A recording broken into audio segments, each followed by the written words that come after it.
Takuto est un patient solitaire en phase terminale qui n'a pas d'amis, et sa famille ne se soucie que de l'argent qu'elle touchera grâce à son assurance vie. Personne ne vient donc lui rendre visite à l'hôpital. Son seul réconfort est le jeu World of Eternal Nation, un RPG de construction de civilisation auquel il joue sans arrêt, car il n'a rien d'autre à faire.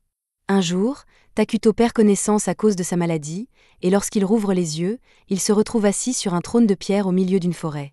Alors qu'il se demande ce qui se passe, il voit une femme sortir de la forêt et l'appeler son roi. Il s'agit d'Atu, le personnage préféré de Takuto dans World of Eternal Nation. Mais même s'il est ravi de la voir en vrai, il ne sait pas comment réagir. Heureusement, Atu est consciente du fait qu'elle faisait partie d'un jeu, et elle sait exactement qui est Takuto, le joueur légendaire qui a occupé la première place du classement des utilisateurs année après année. Elle se souvient de toutes les parties qu'elle a jouées avec Takuto, elle le connaît donc mieux que quiconque, et ils sont tous deux heureux de pouvoir enfin se rencontrer en personne. Takuto demande à Atu si c'est elle qui l'a invoqué ici, mais en réalité, Atu n'a aucune idée de ce qui se passe ici non plus. Elle s'est simplement retrouvée au milieu de cette forêt tout à coup, mais elle est presque sûre que ce n'est pas l'au-delà. Si elle devait deviner, elle dirait que ce monde est similaire à Eternal Nation, mais ils ne peuvent pas encore en être sûrs. Quoi qu'il en soit, Atu pense que c'est une excellente occasion, alors elle demande à Takuto s'il aimerait recommencer à zéro avec elle et construire un royaume, comme au bon vieux temps. Takuto aime cette idée, alors il accepte de travailler avec elle, et les deux passent par toute la séquence d'ouverture, même si c'est un peu gênant maintenant qu'ils se tiennent réellement l'un à côté de l'autre en personne. La première chose à faire est de déterminer où ils se trouvent, alors Takuto utilise la magie pour invoquer un éclaireur. Mais maintenant qu'il voit l'éclaireur de près, il est dégoûté par son apparence hideuse, et il ne peut rien y faire. Leur Manara est une civilisation qui règne sur les ténèbres et le mal, donc sa stratégie au début du jeu est d'éviter d'attirer trop l'attention afin de ne pas entrer en conflit, du moins jusqu'à ce qu'il soit assez fort pour se défendre. C'est là que cet insecte entre en jeu, alors Takuto lui ordonne d'aller explorer les environs et de le prévenir s'il trouve quelque chose d'important. Au début, l'insecte reste immobile et le fixe du regard, mais Atu lui rappelle sévèrement que Takuto est son commandant, et l'insecte part en courant pour accomplir sa mission. Takuto craignait un peu de ne pas pouvoir contrôler ses troupes dans ce monde, mais il semble que tout fonctionne comme avant. Il peut également voir ce que voit l'insecte dans une certaine mesure, il devrait donc pouvoir déterminer où il se trouve assez rapidement. Quoi qu'il en soit, il est temps pour eux de réfléchir à la suite. Takuto a commencé avec 200 points de mana, et il a dû en utiliser 100 pour invoquer l'éclaireur, il ne lui en reste donc plus que 100. Il prévoit de construire un campement qui servira de base opérationnelle, ce qui lui coûtera 20 points de mana supplémentaires, mais après cela, il ne lui restera plus beaucoup de mana. Il espérait sincèrement créer un guerrier qui se battrait pour eux en cas d'attaque, mais ce n'est vraiment plus une option. Atu assure à Takuto qu'il n'a pas à s'inquiéter car elle se battra pour lui, mais pour être honnête, cela n'est pas très rassurant venant d'elle. En tant que membre de l'unité des héros, Atu deviendra plus forte avec le temps, mais pour l'instant, elle a à peu près la force d'une personne normale, elle ne peut donc pas faire grand-chose pour aider. L'insecte continue de survoler la forêt, et grâce à ses repérages, Takuto a maintenant une idée de ce à quoi ressemble cette région. Mais il est un peu surpris, car même si toute cette région est une forêt, il n'a encore vu aucun animal ni monstre. Atu suppose que tous les animaux doivent se cacher, car le terrain forestier offre de nombreuses cachettes. Mais la principale préoccupation de Takuto est que s'ils ne trouvent pas rapidement des animaux, ils devront probablement dépenser du mana pour se procurer de la nourriture. Atu s'excuse auprès de Takuto car elle se sent coupable de ne pas être très utile, mais il lui dit de ne pas s'inquiéter car le simple fait de l'avoir à ses côtés lui remonte considérablement le moral. Cela la rend très heureuse, et elle dit à Takuto qu'elle lui est très reconnaissante pour ses paroles aimables, mais Takuto a du mal à s'habituer à son expressivité maintenant qu'elle est une personne réelle. À ce moment-là, l'éclaireur trouve quelque chose d'intéressant, ce qui attire l'attention de Takuto et lui montre un village d'elfes noirs au milieu de la forêt. Il n'est pas loin de l'endroit où se trouve Takuto, et il semble y avoir beaucoup d'elfes rassemblés. Atu est soulagé qu'il s'agisse seulement d'elfes noirs, car ils ont tendance à pencher vers le mal neutre, et ne s'opposeront donc pas au royaume de Manara. Mais Takuto pense toujours que c'est terrible, car il ne peut pas avoir une autre civilisation si proche de la sienne. Son plan était d'éviter la guerre en restant caché le plus longtemps possible, mais cela ne sera pas possible avec les elfes noirs si proches. Atu suggère qu'il quitte cet endroit et se dirige vers un nouvel emplacement, et Takuto est d'accord, car ils n'ont encore rien construit. Mais avant cela, il veut observer un peu plus les elfes noirs et inspecter les environs pour voir s'il y a quelque chose d'utile à proximité. Soudain, Atu sent la présence de quelqu'un à proximité, alors elle et Takuto se retournent et aperçoivent un groupe d'elfes noirs émergeant de la forêt. Les elfes noirs semblent tout aussi surpris de les voir, car ils ne savaient pas qu'il y avait d'autres personnes dans cette forêt. Les elfes noirs ne sont venus ici que parce qu'ils ont été chassés de leur terre natale, et n'ayant nulle part où aller, ils ont été contraints de se réfugier dans cette forêt maudite. Le voyage a épuisé les enfants elfes noirs, et à ce rythme, ils ne tiendront pas longtemps. Un petit groupe d'elfes noirs a été envoyé à la recherche d'une source de nourriture, et le chef du groupe est certain qu'il doit y avoir quelque chose de comestible dans les environs, car la végétation est très abondante, mais Émile est très nerveuse. Elle a entendu des rumeurs selon lesquelles il y aurait une forêt dangereuse à la lisière d'Idoria, où un mal ancien aurait été scellé, et elle craint qu'il ne soit attaqué. Le chef la rassure en lui disant que ces rumeurs ne sont que des superstitions, car s'il y avait vraiment un mal ancien qui rôdait dans cette forêt, les arbres ne pourraient pas pousser aussi bien, même s'il ne peut nier que la forêt lui fait vraiment peur pour une raison quelconque. Dès que Geia pose les yeux sur Takuto, son cœur se serre, car ce qu'il voit devant lui est la manifestation du mal pur et de l'intention malveillante. Il veut s'enfuir, mais il craint que toute action précipitée ne mette son peuple et lui-même en danger. Il s'approche donc lentement du trône de Takuto et s'agenouille devant lui pour lui témoigner son respect. Il se présente comme le chef guerrier du clan des elfes noirs Mazarom et s'excuse d'être entré dans la forêt sans la permission de Takuto. Atu ne comprend pas pourquoi les elfes se montrent si respectueux, mais elle fait semblant de ne pas s'en apercevoir et exige de savoir pourquoi les elfes ont pénétré sur les terres de Takuto. Geia commence à expliquer que son peuple vivait autrefois dans les plaines centrales et formait une tribu pacifique, mais Atu ne l'écoute pas et lui demande de faire court. Geia s'excuse et explique rapidement que la tribu des elfes a été persécutée et chassée de ses terres, les forçant à fuir dans cette forêt. Il ne comprend pas pourquoi son peuple a dû subir un traitement aussi cruel alors qu'il n'avait rien fait de mal. Ils ont toujours recherché la paix, mais ils ont été attaqués et tués en raison des préjugés contre leur race. Takuto jette un coup d'œil à Geia et remarque qu'il a l'air très maigre. Geia explique alors que lui et son peuple ont à peine eu le temps de s'échapper lorsque leur village a été détruit, et qu'ils n'ont donc pas eu le temps de prendre des provisions. Et comme ils ont fui sans arrêt, ils n'ont pas eu le temps de chercher de la nourriture. C'est d'ailleurs pour cette raison que Geia et son équipe se sont aventurés seuls. Cela fait 5 jours qu'aucun d'entre eux n'a mangé, mais ils n'ont pas eu beaucoup de chance dans leur recherche de plantes ou d'animaux comestibles. Takuto se sent désolé pour eux, alors il décide de les aider un peu et utilise une partie de son mana pour créer des pommes pour eux. Geia est surpris lorsqu'il voit des pommes rouler sur le sol, car il n'a jamais rien vu de tel. Il hésite à les goûter, car il ne veut pas être impoli devant un être comme Takuto, mais Émile et les autres ont tellement faim qu'ils s'en moquent. Ils croquent tous dans leurs pommes, et c'est la meilleure chose qu'ils aient goûtée depuis longtemps. Takuto crée même des poires pour que le groupe ait assez à manger, mais Geia est encore sous le choc de la gentillesse de Takuto et ne sait pas comment réagir. Atu lui crie dessus, lui disant qu'il est impoli de ne pas accepter le cadeau que Takuto leur a si gracieusement offert, mais Geia n'hésite pas parce qu'il se méfie de la nourriture. Il appuie sa tête contre le sol et dit qu'il apprécie vraiment la générosité de Takuto. Mais il y a des enfants du clan au campement, et ils sont très affaiblis par le manque de nourriture. Ils mourront bientôt s'ils ne mangent pas, alors Geia demande la permission de ramener cette nourriture à son clan afin de pouvoir nourrir les enfants. Takuto se sent mal pour les enfants qui souffrent, alors il décide de faire un effort supplémentaire pour eux et prépare une tonne de nourriture différente que Geia pourra emporter avec lui. Atu n'approuve pas, car cela va coûter beaucoup de mana. Les elfes noirs sont tous incrédules à la vue d'une telle quantité de nourriture, et ils sont encore plus choqués lorsque Takuto leur dit qu'ils peuvent tout prendre. Depuis des années, les elfes noirs sont opprimés et contraints de vivre dans l'ombre, et personne ne leur a jamais tendu la main comme cela auparavant.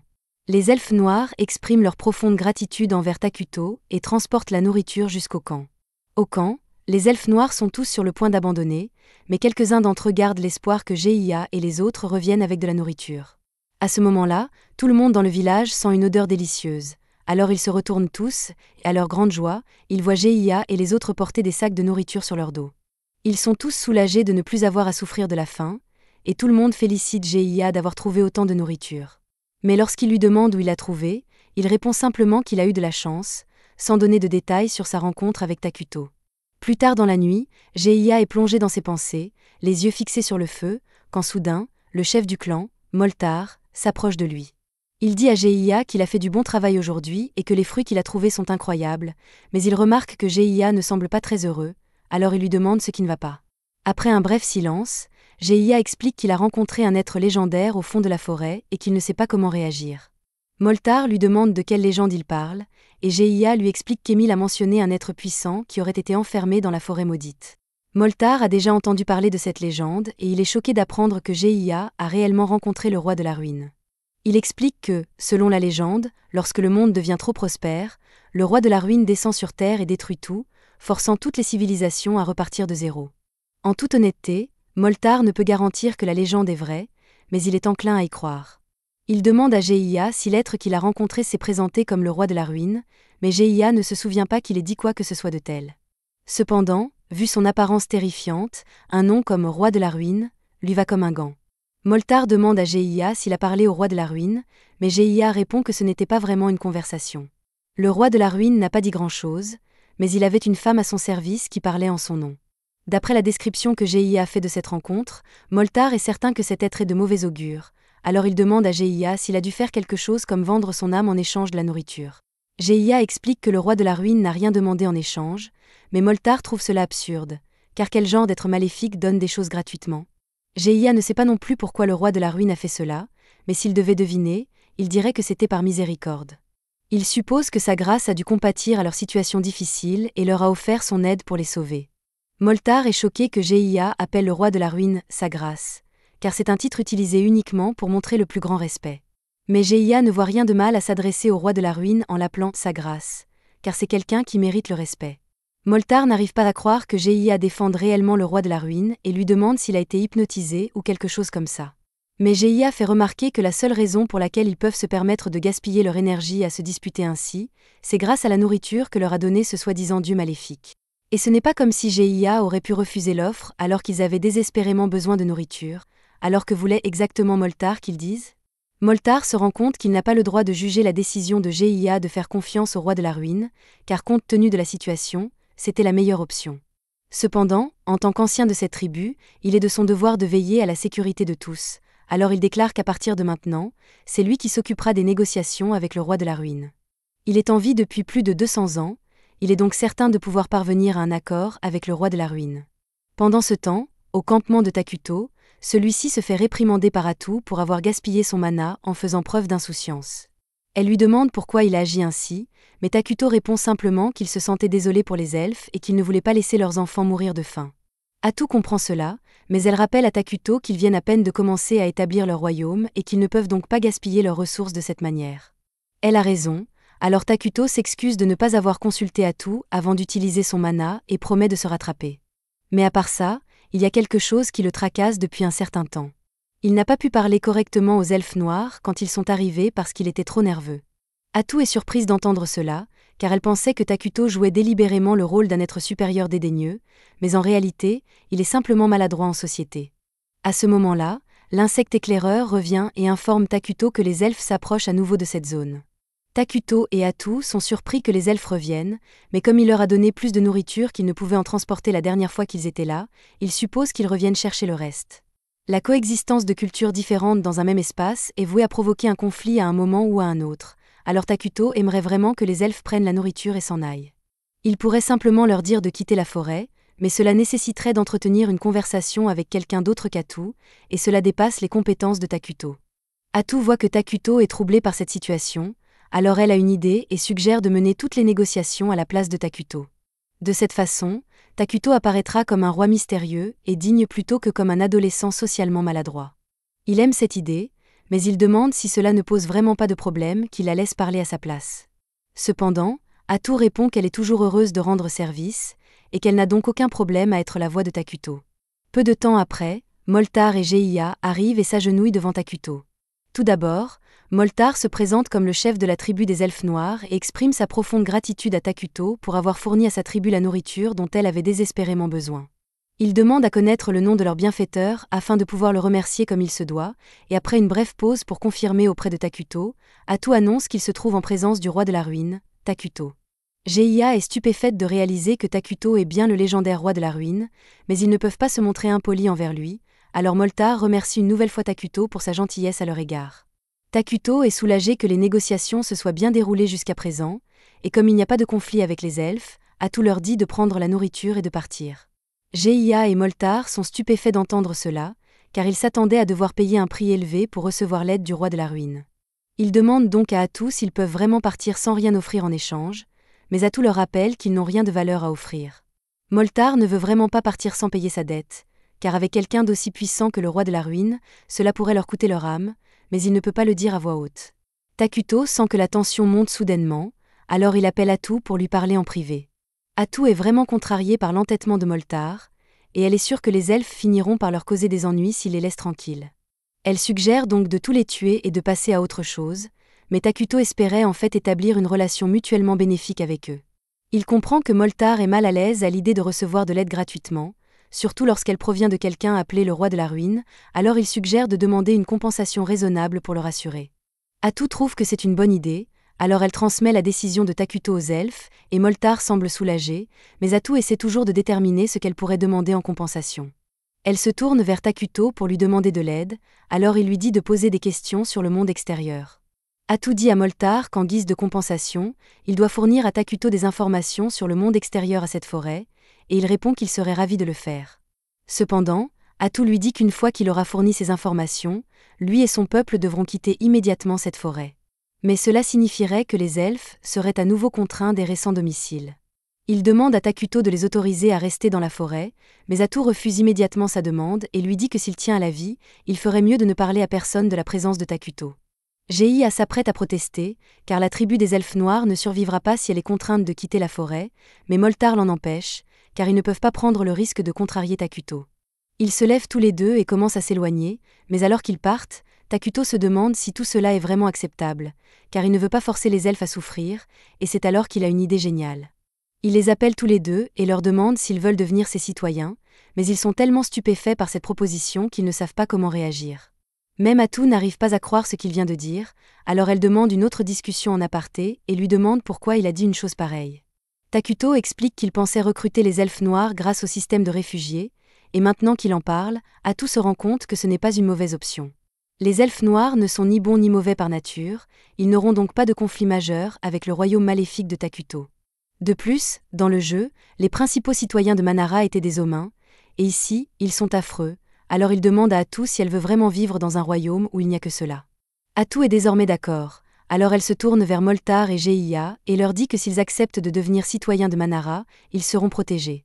Moltar demande ce que cela signifie exactement pour eux, et pour être franche, Atu leur dit qu'à partir du moment où les elfes noirs rejoindront Manara, ils seront considérés comme maléfiques. C'est à eux de décider s'ils veulent rejoindre Manara ou non, mais elle leur assure que s'ils le font, ce sera au moins intéressant. Un peu plus tard, Takuto et Atu se dirigent vers le camp des elfes noirs, car ils ont finalement pris leur décision, mais Atu est un peu contrarié qu'ils aient mis autant de temps à se décider. Takuto, quant à lui, s'attendait à ce qu'ils prennent du temps pour se décider, surtout après qu'Atu leur ait dit qu'ils deviendraient maléfiques s'ils rejoignaient Manara.